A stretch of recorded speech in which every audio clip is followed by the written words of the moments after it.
Let's go back to the Chad Daybell, Lori Vallow case. Chad remains behind bars tonight after making his court appearance on 2 new charges. They're the same crimes his wife Lori was charged with yesterday, but they're not what many expected following the chilling discovery in Daybell's backyard. News specialist Garna Mejia joined us live in the newsroom right now. And Garna, why haven't murder charges been filed as of yet?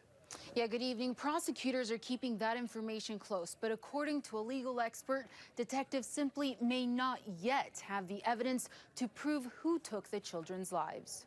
Mr. Daybell, do you understand all of your legal rights here today? I do.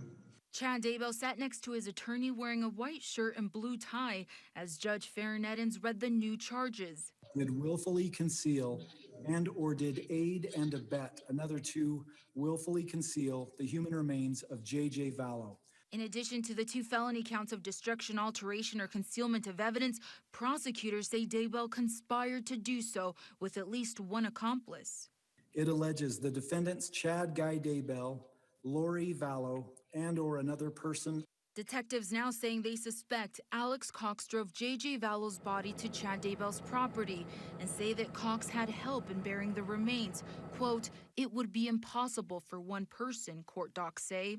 Cox spent only 17 minutes at the home. Detectives say Daybell also sent a misleading text message to his late wife, Tammy Daybell, the morning after Tylee Ryan was last seen.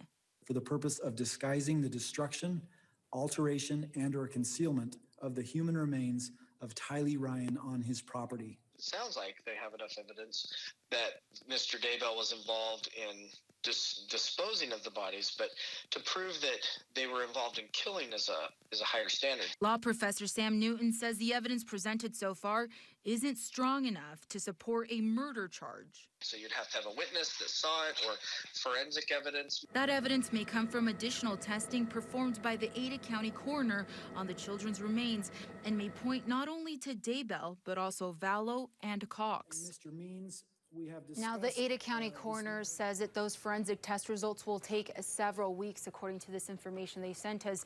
Daybell is currently facing up to 5 years in prison and or a $10,000 fine for each charge. The judge kept his bond at $1 million and his next hearing for August 3rd and the 4th. I'm Garna Mejia, KSL 5 News. Back to you, Deanie. Garna, thank you. Following today's court hearing, family members of J.J. and Tylee released a statement saying, in part, we have the utmost faith in the judicial process and are confident justice will prevail. They add funeral services are still pending because the children's bodies haven't been released yet to the family.